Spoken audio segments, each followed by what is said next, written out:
Hello and welcome to another Atypical Philosopher video with myself, Jonathan M.S. Pearce. There has been some movements today, a little bit here and there, some interesting topics of conversation, I hope, for you. And I have my big yellow mouse pointer back, which I forgot on the last video, so apologies for that. And hopefully the sound will be loud enough for you. What has been happening? Well, here's our general map of the theatre. This is the northern area of Ukraine around the Kharkiv counteroffensive, and the Kherson counteroffensive down here.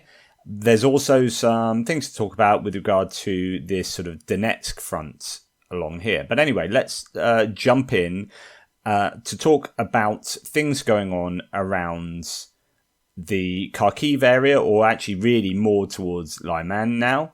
So what has been happening? Well, Izium has been the area around Izium has been further cleared back, with movements towards sort of Ripsi was taken, Oleksandrivka, and there are other settlements around here. Now, what you can't see from this map is this is broadly woodland going down here, right up from there. That's a large amount of woodland, and what the Ukrainians have been doing is clearing people out of the woodland. Lyman is going to be fully liberated, they think, possibly today.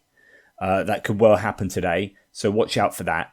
And the other very important thing is that a small Bilorivka here village on the outskirts of Lysychansk. Lysychansk is kind of like a conurbation with Severodonetsk, has been taken, liberated. Not taken, taken back, liberated. Now, why is that important? Well, you can see this red dotted line. This red dotted line indicates that this is Luhansk Oblast. Luhansk Oblast has been in the Russian hands for about 2.5 months. This is the first settlement within the boundaries of Luhansk to fall back to Ukraine. There has been some worry over the last few days that Russia will rush through some kind of announcement that really Luhansk and Donetsk are part of Russia. And this might mean that if Ukraine were to, liberate or attack a settlement within Luhansk, then Russia can say, well, this is war rather than a special military operation or something, and then have general mobilization. Anyway, there are all these different permutations of what could be at play here and what the Russians might be thinking. So it's really important that part of Luhansk is not in Russian hands at the moment. That is a very, very useful thing for the Ukrainians to have taken. Obviously up here, Kupiansk, the eastern side of Yoskil, and perhaps somewhere down here around Borova, is in Ukrainian hands. But there isn't a crazy amount of movement. Some of this is quite difficult fighting. The terrain is in, as I said, in wooded areas. So this is Luhansk Oblast. There's Luhansk, the city, and Severodonetsk. So what has happened is they've taken, if I zoom in, this is Yoskil River. If I zoom in, you can see this wooded area, okay? And that has now really become the front. The Ukrainians have liberated all of this area up to Lyman, and Lyman is probably going to be liberated today. So then they'll have a kind of defensive line themselves around the forested area. There is a thought that the Russians being pushed back from the Oskil River have no natural defensive lines, and it's going to be quite difficult. I mean, there's a whole lot of emptiness out here. And so this is a sort of terrain where the Russians could lose a lot quickly, because there's just not a lot in between these settlements. So we go to the main map here. Up here, as you can see, the amount of compared to all these roads and railways, you got the railway line there, the railway line there, but in between there's not a lot of settlements here, and so they could lose that relatively quickly. Going back to the maps, the Google Maps. So here we have the wooded area. Now, Bilorivka is here, and it's kind of on the outskirts of Lysychansk, which is a sort of conurbation with Severodonetsk. And that was Severodonetsk was the town that the Ukrainians kept for a very long time, hiding out in factory there, a bit like what happened at Mariupol. And there is some argument to say that it was a political decision to remain there as long as possible. And actually, Zelensky let his army generals do the thinking. They would have pulled out much sooner with an organised withdrawal. But either way, it was painful for the Russians to take. Well, it looks like, with what you've seen going on around here, Izium falling so quickly, Lyman being relatively easy to take back, that these towns, once these go, then it's a case of, well, what's around the corner here? If they can take these towns, Ukraine, they can liberate these, then really you're going back to the 2014 levels. I can't see that without these, Russia will be able to hold anywhere up here. So you would be retreating to what Russia annexed in 2014, which is part of Luhansk and Donetsk. So that's the thinking there. What can we say? Well, there's actually quite a lot going on here in the Donetsk front as well. So let's take a look at what the ISW has to say, the Institute for the Study of War. So the Institute for the Study of War says there's a lot of fighting going on around Bakhmut, and it looks like the Russians are making small gains in Bakhmut. But it doesn't really show it here, but Spierna has been liberated by the Ukrainians. So the Ukrainians are making some movements into the north of this Donetsk line. And what this then presents as a challenge for the Russians is trying to hold these towns like the ones we were just talking about. Sorry, I'm flicking. So, if they make these inroads here, then there's arguably a pincer movement going on here. Lyman, if they take Lyman, then, all of this is likely going to fall up here. So Russians are in trouble around here. Now, this is, and I've got to say this before, but the Russians are continuing to attack at Bakhmut and taking small bits of ground and moonscaping the place, turning it into artillery fire, reducing it to rubble and looking like the moon. That's what they do. They do that and then they walk in with a bunch of troops. So the reason why they started doing this all those months ago, they started moving towards Bakhmut, is because this was really important for their whole strategic objective going on up here. So they were to come down through Izium. So remember, the Russians at the time had this whole area here.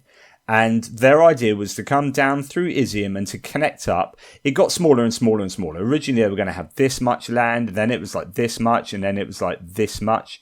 Okay, but when it was this latter decision to have this much land, because there was so much, they were coming up against such resistance from the Ukrainians, they were going to come down south from Izium and meet up as they were coming westwards through Bakhmut. And this would then encircle all of these. So Kramatorsk and Slovyansk are really important logistical places and industrial towns and whatnot. So by doing that, they can encircle those two towns and job done. Well, the Russians have been beaten back from the Kharkiv Oblast, and they're losing momentum and territory up here. So the question then is, what is the point of continuing to attack Bakhmut?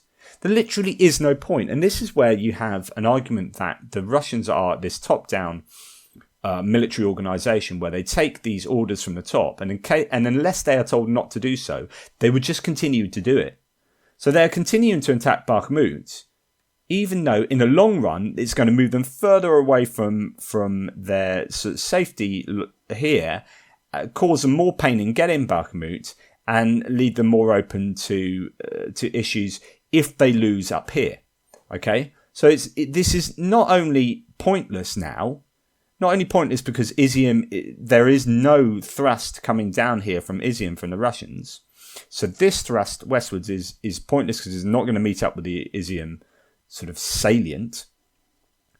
Not only is it pointless, but it's also counterproductive. It is moving them further away and costing them in troops and equipment. So it's just absolutely bizarre that they are continuing to do that. this is from Defense of Ukraine. So this is a video of Bakhmut, right? And a drone video. And you're just thinking, this is so apocalyptic. This is what the Russians do. They're just, blitzing the place and then walking into a destroyed sort of town. Terrible. Not a big fan of that at all, but that's how they do. That's their doctrine, if you like, doctrinally. So they're kind of how they're taught to do war.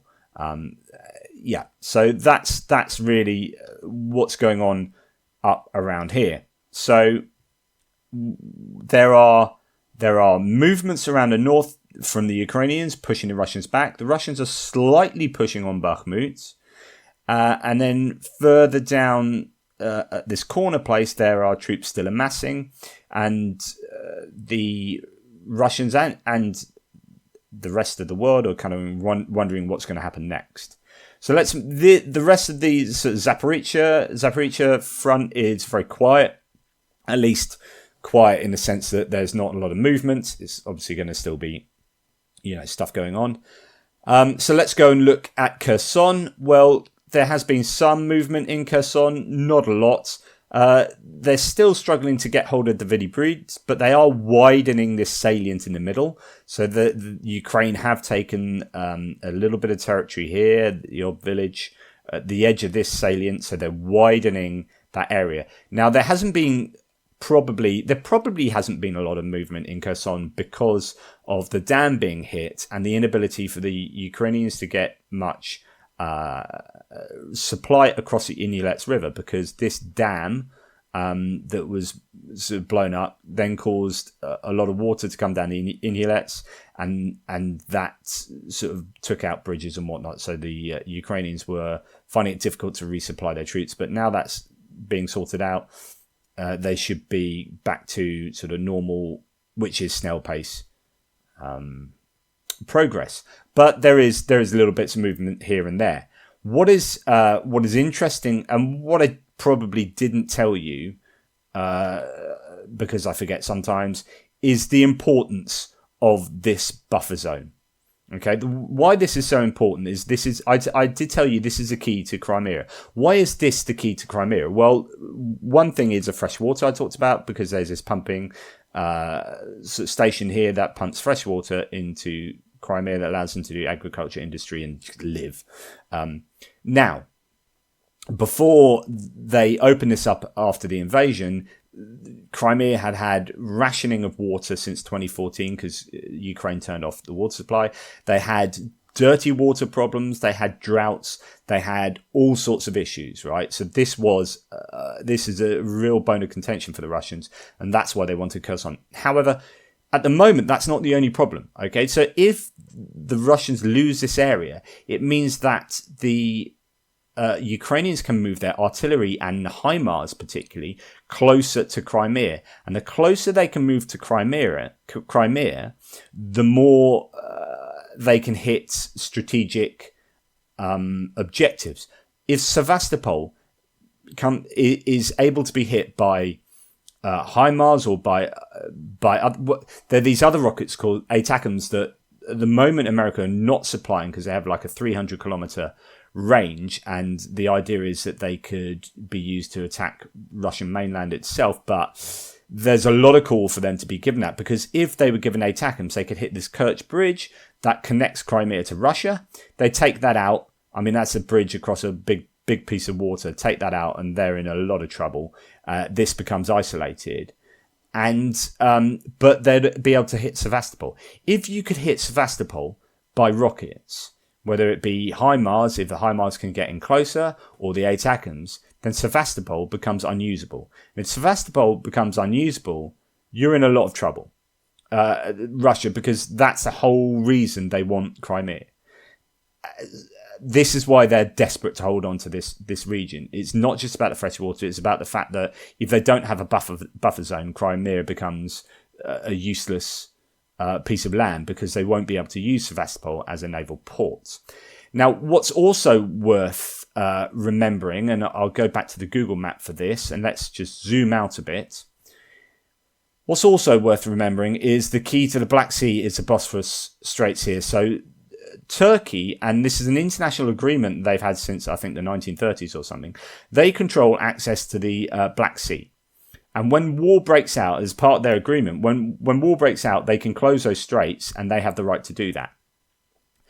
What that meant is that the naval ships that were in here were the naval ships that were there as the war broke out. And no more Russian naval ships could be brought in, and no more any other naval ships from any other nation could be brought in. These are now closed. Submarines and warships, the ones that are there, and they've been the same ones. They're the Black Sea Fleet, and they've been there since the beginning of the war. Now, the Moskva was sunk by Neptune missiles, which are Ukrainian-built missiles, land-to-sea missiles that were shot, and the Moskva was sunk, and about 500 people went down. I don't know how many survived. It's all being kept under, not a lot of information has got out about that because it was really, really embarrassing. That's a flagship, Russian flagship, was sunk by the Ukrainians. The Ukrainians have no navy left.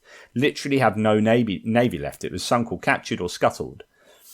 And this now means that, well, do you know what? The Russians should have control of the Black Sea in a way that is a real problem for Ukraine.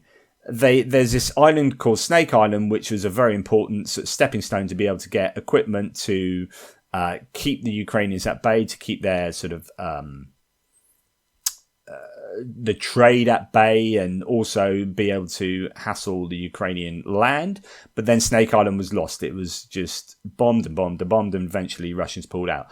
What you've got is the Russian Navy, the Great Black Sea Fleet, hiding from the Ukrainians, effectively every so often firing cruise missiles, or every night firing cruise missiles from submarines and warships miles away from anywhere, but basically completely ineffective because, and I think the UK have sent out equipment that's helping that's sent out some missiles that can also hit ships as well. It means that the Ukrainians done a fantastic job in constraining and containing the Russian Navy, and they are largely ineffective.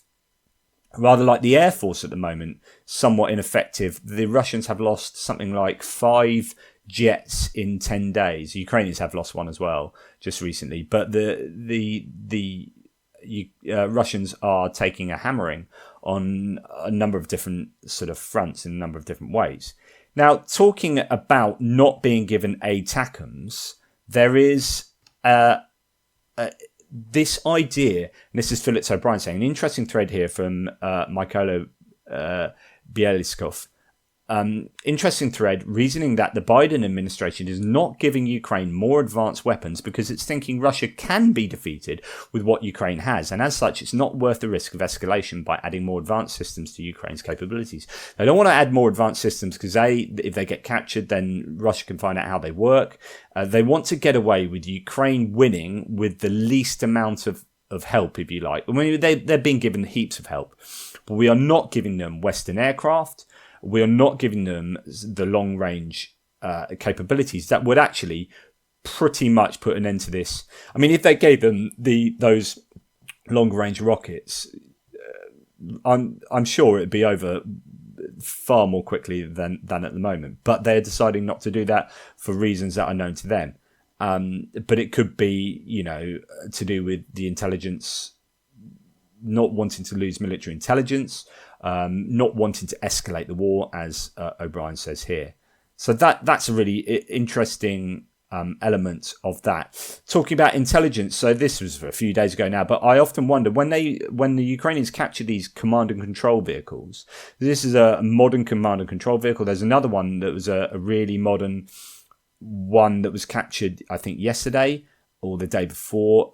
That was it controlled battery fire, so artillery units, and that was captured. And you're thinking, how much intelligence is taken? I don't know, maybe none. Maybe it's all encrypted, or maybe there's technological intelligence that is captured here that's really useful for the Ukrainians and the West, because you can bet your bottom dollar when something like this is captured, the Americans are going, let's have a little look at that. Can you bring that back to Poland? We'll have just a little tinker with that and see how it's working. So that's pretty interesting. Now this is to do with logistics. Trent Telenko talks logistics, and he has long been talking about the importance of concrete. It sounds kind of bizarre. Why are we talking about concrete? Well, prefabricated concrete is hugely important in these kind of operations and should be for both sides, but Russia has just not been on it. So Trent says you cannot underestimate the operational Telenko says you cannot understate the operational strategic level importance of the Ukrainian lodgment. There is no natural defensive line for Ukraine's next offensive in the northeast. The only defensive line for the Russians in northern Donbass is the LPR trench line. So they built trench lines back in February, and that's what they could fall back on. But as he says, there's no natural defensive line. They have to be man-made. So once Ukraine restores the rail bridge over the Oskil River, it has rail logistics to move artillery shells for its next Donbass offensive. And Ukraine has stocks of prefabricated concrete structures. I've talked about the importance of prefab concrete structures for the Russo-Ukrainian war repeatedly on Twitter. It's an area of the war that the open source intelligent types on Twitter don't think is important. There is more to war than fighting, and here he quotes himself in June the 3rd, saying the speed with which a modern railway bridge can be repaired is much faster than World War II or Korea due to the existence of major prefabricated concrete structures. He goes on, I was looking for prefab concrete structures in the latest Russian invasion build-up in December 2021, right up to the day it kicked off. So he was actually doing this, much earlier in the war, and couldn't find much. The Russians just didn't seem to be interested. This is my 22nd of Feb 2022 post about what a real invasion of Ukraine should have had and what Putin's special operation final truck logistical train did not. And he said back in February, what is noticeable here is a lack of civil engineering supplies. There were no gravel trucks, flatbeds with pre-made concrete culverts, dump trucks, or civil engineering equipment like excavators for road maintenance supporting combat operations. This is short war thinking. In other words, they were initially thinking, of course, as we know, they were thinking it was going to be 2 to 3 day thing, 15 days to clear up, job done. And when it wasn't, of course, they're desperately unprepared for a long campaign, and they're still unprepared. They're still not in the zone, whereas Ukraine are to a much greater degree. So Telenko goes on, the CIA, NSA, US Department of Defense, military intelligence didn't pay a bit of attention to this lack because they were listening to Russian self-deception about Ukraine falling in 72 to 96 hours on the compromised Russian army Azart radio networks and believed it. The sheer economic power that prefab concrete structures represents is little understood outside the construction trades. It certainly isn't at the high levels of US three-letter national security agencies like the CIA, NSA. Sometimes pictures can do it justice, and here he shows suppliers of precast concrete structures have literal catalogues of standard structures they can sell from stock. So why hasn't the Russian army reached back into the Russian economy for such structures? Russia's kleptocratic state, so this state where there's so much corruption they're stealing off themselves, is deeply handicapped by its inability to use prefab concrete structures outside of prestige projects like the Kerch Bridge. So their inability to use precast structures has demonstrated that the Russian state has demonstrated it can produce for priority state projects like the Kerch Strait Bridge suggests a number of things. And he goes on to say, they've got their priorities wrong. Given the Russian guided missile expenditures to date, Ukraine is now in a position to throw up railway infrastructure faster than Russia can knock it down, thanks to prefab concrete structures it has or can obtain by rail from the EU. It also underscores why those arguing that ATACMS, so these long-range missiles should be denied to Ukraine are utterly wrong and get an F for failure on the subject of prefab concrete structure logistics. Russia's kleptocracy has hollowed out the civil engineering capability of its economy. So what he then goes on to say is they need those long-range missiles, because if you take out the Kerch Bridge and other places, they just can't fix them because they don't have the civil engineering and logistical capabilities to do so. I thought that was a really interesting thing to show you. A couple of other things to say. Russians have This is from Tim White saying the depleted Russia army takes another step towards mobilization and admitting it is at war as opposed to a special military operation. The government passes a new law that toughens penalties if mobilization is announced. Desertion is one crime included, and the words mobilization, martial law, and wartime appear in the law, which could be an indication that they are moving towards a general mobilization. It's worth also saying that Liz Truss, the new Prime Minister for the UK, has pledged to spend, the same amount of money, £2.3 billion this year going forward, I think, on Ukraine, which is great news for the Ukrainians. There was worry that would she continue doing what Boris Johnson was doing? The Ukrainians love Boris Johnson. For some reason. Well, he was very sort of strong on Ukraine and presented, a lot of help to the Ukrainians and a fairly strong front from the UK. And they really, really appreciated that, all the equipment that we sent out.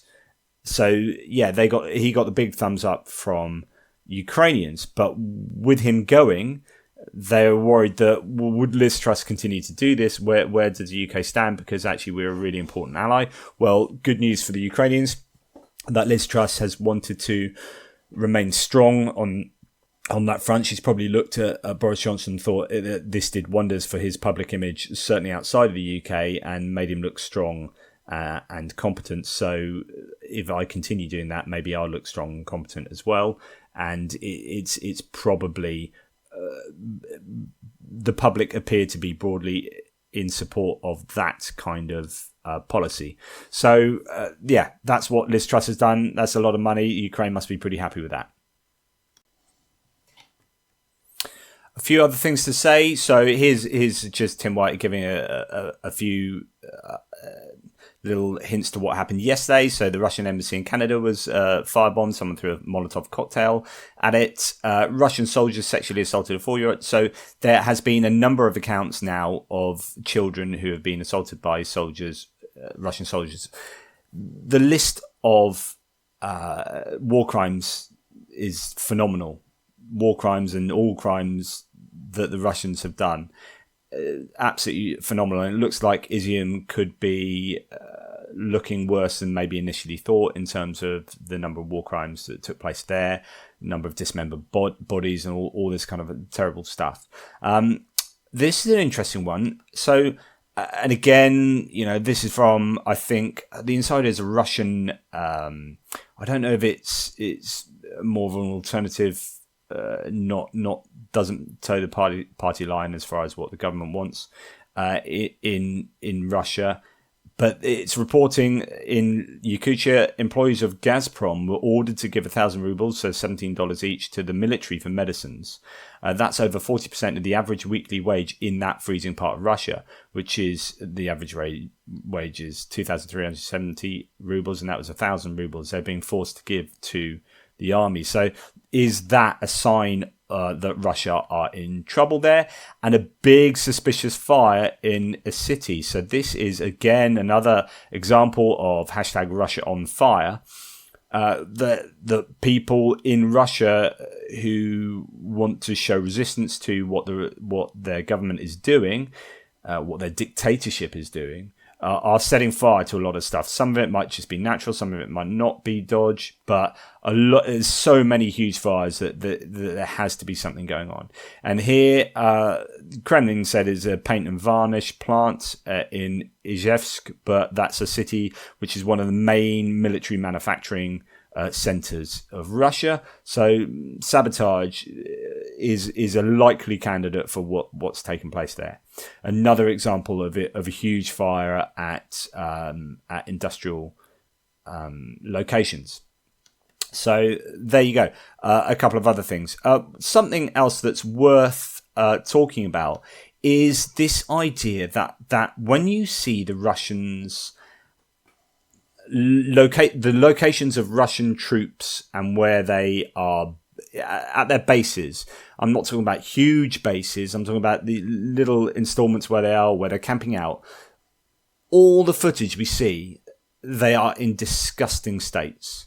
Now, you would never expect that of the British Army or any of these sort of really highly trained armies, some of the Baltic states, and where it's all about. The idea is if you're organised in mind, then organising what you're doing around here, then you're organised in mind, and therefore you're going to be a much more efficient and effective fighting force.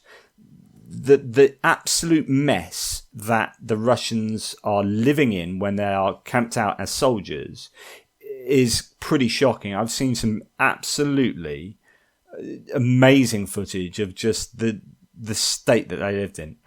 Terrible. And what does that say about that? Well, it says that they don't have effective command structures. So it's, if their commanders are there, they are not doing a job of getting their troops in line and keeping them to some kind of orderly fashion. And this is what Ben Hodges says, who's a retired general, who's a really good analyst of everything that's going on. So I'll just play this for you. Russian army. Another thing that has struck me is very interesting. It's a reflection of the corruption inside the Russian military. It's a sign of lack of discipline, will, and it's a sign that they don't have sergeants. Every video I see of a Russian position that has been overrun or destroyed or captured, or vehicles that have been destroyed, everywhere you see trash, you see personal kit lying around, ammunition lying around. In other words, they don't look like they're ready to fight. Real professional soldiers, when they're in the combat zone, have their stuff packed, put away, ready to go, so that if they had to move quickly, forward or backwards, they're not leaving everything around them. This is a reflection of an army that is not prepared to fight, doesn't want to fight, doesn't have the necessary leadership, doesn't have the culture for successful combat operations. Now, I would have never thought this before the war started, that we would be talking about manpower problems in the Russian military. I mean, Russia has more than 3 times the population of Ukraine. Yet, Ukraine does not have a manpower problem. In fact, they've got more than 700,000 troops in uniform. They've got plenty of women and men who are military age, fit, who want to fight. Their system for getting them into the fight is improving with each week. On the other hand, Russia is having to look everywhere to find new troops. In a very interesting statement just a couple of weeks ago, President Putin said he wanted to grow the Russian military by another 137,000 troops in 2023. First of all, that's never going to happen. There are not another 137,000 Russians that want to come join the army to join this fight.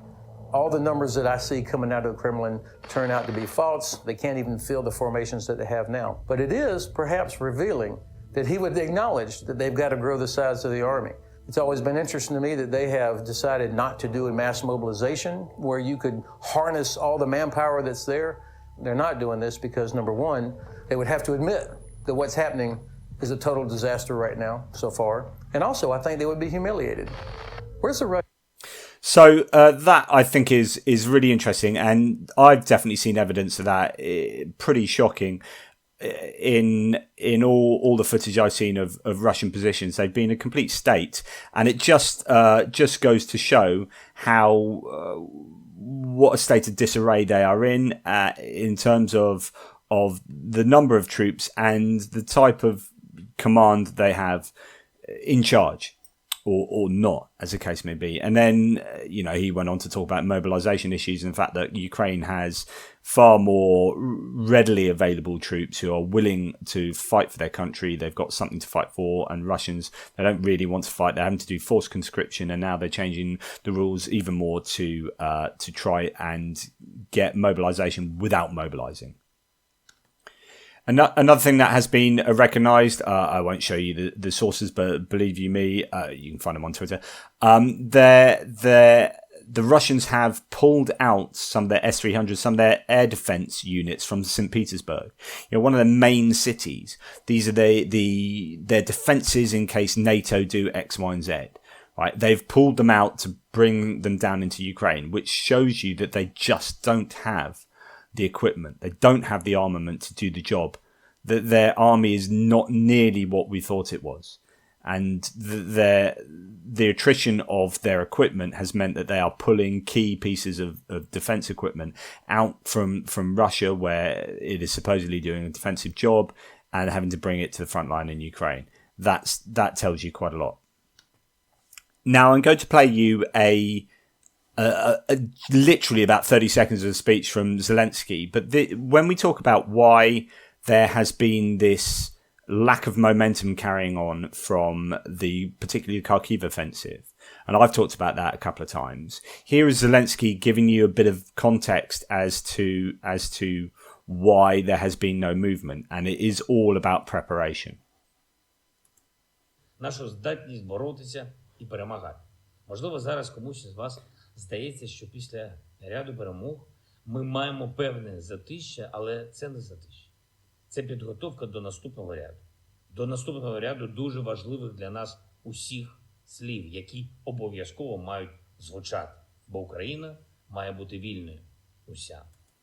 So really quick to say that, you know, it might look like a lull, but this is preparation. We are preparing for things to happen. We don't know, obviously, quite what those things are. There'll be, you know, strategists from NATO and obviously the Ukrainians themselves working out what the best course of action now is.